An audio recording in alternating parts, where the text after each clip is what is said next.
Alright, hi guys, welcome back to the channel, Writer Boss Shankar. Sorry I've been boring you with all these book reviews, and very happy to tell that the 8 book reviews just come out. Check it out. It's Brands Under Fire. Check it out. It's on the YouTube channel. So this announcement is very important for me because I'm starting a new talk series with a whole new host of guests. So this talk series is called The Boring Talks. Well, I'm bored out of my mind at this quarantine period. Really don't know what to do. So I thought, I'd start something new. I love learning about people. I love learning about their experiences, what they went through, how they overcame their challenges, so on and so forth. So this talk series is I'm going to invite guests who have accomplished something in their field of expertise, be it technology, artwork, the creative field, humanities, the sciences, so on and so forth. Some of the episodes will be just fun episodes where I just invite a guest. We're going to talk about philosophy, life, what the youth thinks nowadays of certain affairs. Nothing current affairs, nothing political, nothing religious that I can promise you. Just going to be a fun show. So, Boring Talks episode 1 is going to come out soon. So please forgive the quality. Please forgive the bad video quality, audio quality. I'll repair it in the future once this quarantine is over. See you. Bye.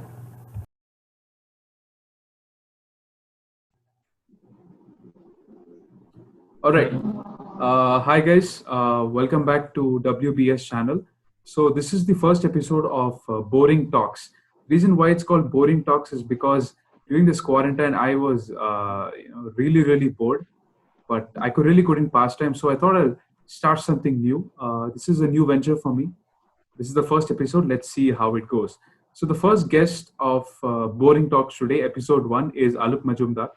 Alup Majumdar, as you all know, has already come on the K2A podcast, the season 1. He had talked about one of the episodes talking about depression, right? So in this episode, we'll mostly be talking about artwork, and I can promise you that one episode will not go more than 20 to 25 minutes. We'll try to keep it as brief as possible. So Alim Majumdar is an artist. He just had his gallery opening in the month of December 2019, and it was a pretty big occasion for all of us. So he's currently pursuing electrical engineering in NI Mysore. So he's here to share his 2 cents on the artistic work and artistic world. So hi Alip, welcome to the show. Yeah, thanks for having me. Yeah, so I think we'll dive right in.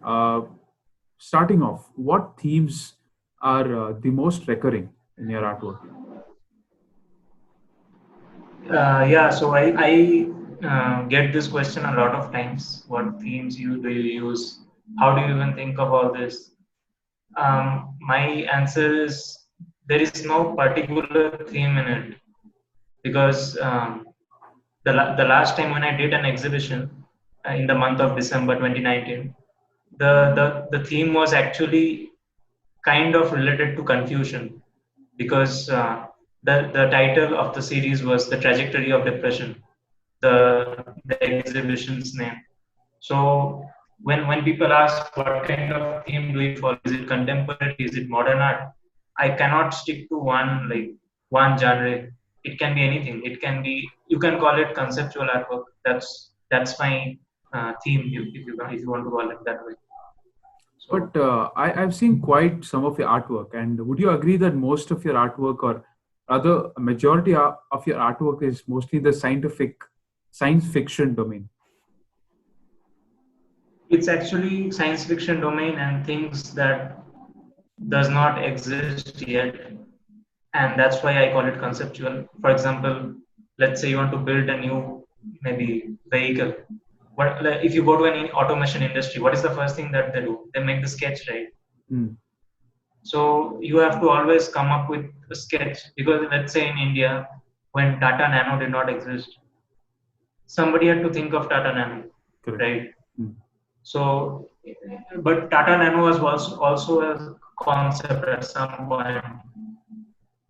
Hmm. So my artworks deal with those kind of regions, Okay. conceptual artworks that don't exist. It doesn't always has to be science fiction. It can be philosophical also. Okay. Let's say there is any philosophical text and I want to convey it in a visual style, Mm. then you can relate to a conceptual point of view. Okay, then this is a philosophical stuff. How can I convert it into a painting so Mm. that people can relate to it? So that is my I stick to that kind of. That's my way of doing it. So that's an interesting answer. So the next question I have for you, because all of us know that to, become an expert in some skill, there's a theory saying that 21 days, if you practice a skill for 21 days, you'll become a master at it, or it becomes a habit. I'm not sure which one. I think it becomes a habit. So, be it a cricketer or be it an athlete, or if you want to, top your class, you have to have a schedule. You have to have be consistent. But with respect to the art world or the creative world, a lot of things comes through inspiration. So, do you think drawing every day or painting every day will make you a better artist, or do you believe in just spurts of inspiration? So yeah, Shiva, that's a good question. Many people get confused when it comes to art. Nowadays, if you go to Instagram, you see that everyone wants to become an artist. Like somebody is doing art, even I will start doing an art. So I'll open an Instagram page, and the next thing that happens is maybe they'll start doing portraits. Now, I am not a portrait artist. I have no, although I can do portrait, but that's not my field. So once you venture into an art world, you have to first realize, okay, then today I'm starting something new. After 1 year or 2 year, where will I stand? Where will I stand? And what will be my style? And with this style, can I carry on forward? If I can, then where will I be after a specific amount of time? So it always has to be long term. In short term, you can do the like you said, 21 days. Yeah, I have heard about that, 21 days, and you have to like art is something that you need a lot and lot of practice, like lots. Like right now, I'm working on a sketchbook like this one. I don't know if you can see or not. So I just started working on that, and I made a lot of mistakes already. I think it's been 3 pages, and already a lot of mistakes. Now, to an outsider, this may look really cool. If I upload this on Instagram right now, I may get likes and all. But I know as an artist what mistakes I have done, right? So it has to be practice. You have to stay in the zone of practice and always have a long-term vision where you want to take this style. And one more thing is many people copy. I have seen many artists that try to copy others' styles. So instead of copying any other artist, try to be you. That's what I'll suggest. Okay, so nowadays there's a trend of, like you said, Instagram. There's this trend of digital portraits which are coming along. You have a Digital canvas, art, yeah. yeah, you have the canvas on probably an app-based platform or something. But uh, as I know, you're more of a, pen and paper guy. So, what is your take on digital art? Yeah, like I have like huge respect for people who do digital art because digital art, although it may sound look easy, but you need to have a lot of patience. Second thing is about the money factor. Like since I am an undergrad right now, I can't afford to go for a big tablet and then start drawing on that. So for people who are amateurs and coming up, novice artists, and even I fall into that category.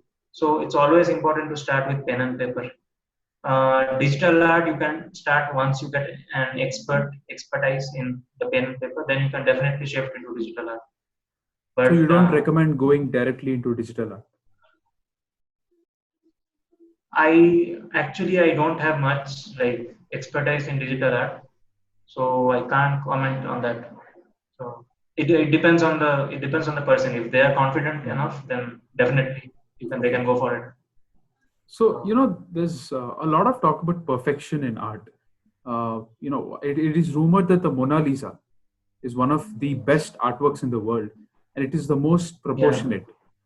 I think that I may have heard it wrong, but this is what I've understood.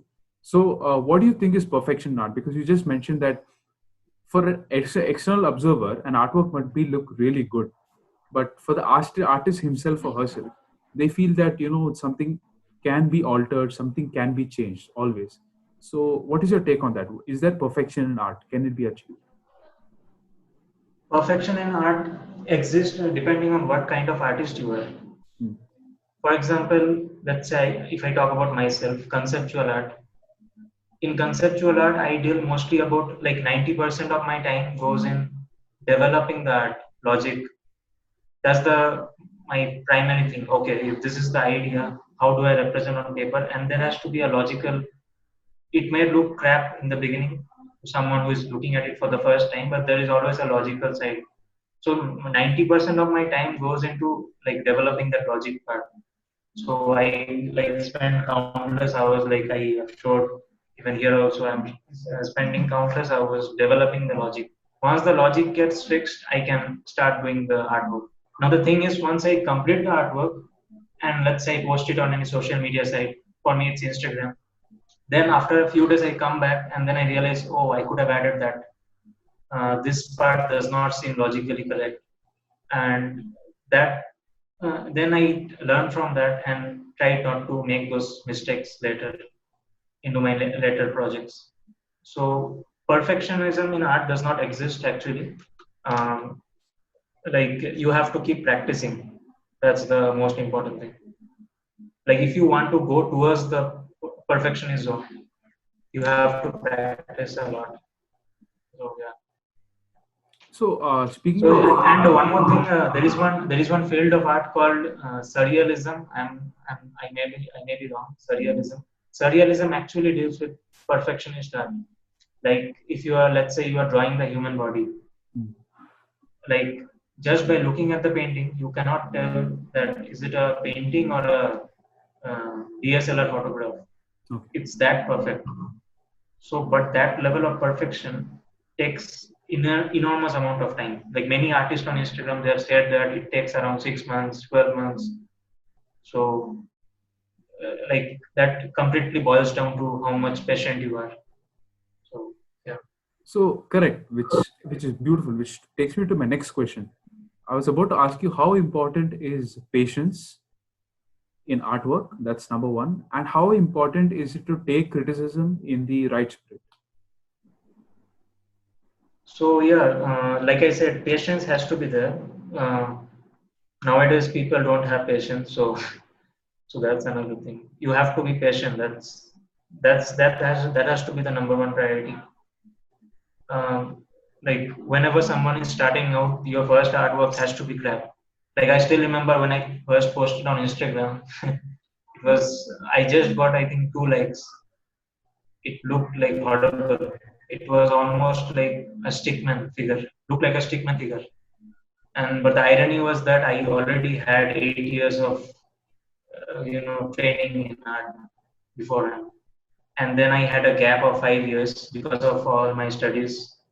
So when I actually opened up my Instagram account and I posted my first drawing, it almost looked like a stickman, and even I got like confused. Like this cannot happen. I am trained in this field, so you have to keep practicing. That's important. And many people lose their patience. Patience has to be there. That's the number one priority. Patience and perseverance. No doubt about it. But is formal training important in art, or can you just start off and still be successful? See, if this was like 19th century, I would have said yes, formal training is required. But right now, yeah, at the time of Google, when you can Google literally anything, I will say that no, you. It's not necessary that you have to have a formal training. Many people do formal training. That's completely fine. I have respect for that. But if you feel like you have a long-term vision, you want to take this art somewhere, just you can start off. And Google will always be there for your help. You don't know something, you can Google it up. Hmm. So yeah. So in the artistic field, it's very tough to get inspiration from people, external surroundings, and also how do you manage? That's a tough question. How do I manage? It just my artworks are a kind of imaginative based artworks. Um, So like I am a more imaginative guy. Like I rely on imagination more. Now let's say if I have a thought in my head and if I don't have a clear picture how to represent on the paper, then I turn towards Instagram. I see other artists. Like I see whether they have done anything similar to this, but not exactly this. Right. So let's say I want to make a time machine. Suppose a picture on time machine. So time machine. Okay, I have a picture like any scenery. Let's say it's a big grassland. A time machine is standing on the grassland. Let's say a man comes out of the time machine. He looks at the background, and in the background he sees some big dinosaurs moving around. And that man is from the 20th century. Okay, so I got this picture. I got this idea. Now, how do I represent on the paper? So for this, I can refer to Google. I'll Google up, okay, time machine. I'll see different time machines, pictures of time machines. Then I'll Google up grassland. So I'll take all these images, I'll put it in a separate folder in my computer. Then taking from these pictures, inspiration, I try to combine them together. Okay, what is the best way to combine them? So it's a lot of processing, mistakes, and in this way I get my inspiration. Okay, that sounds good.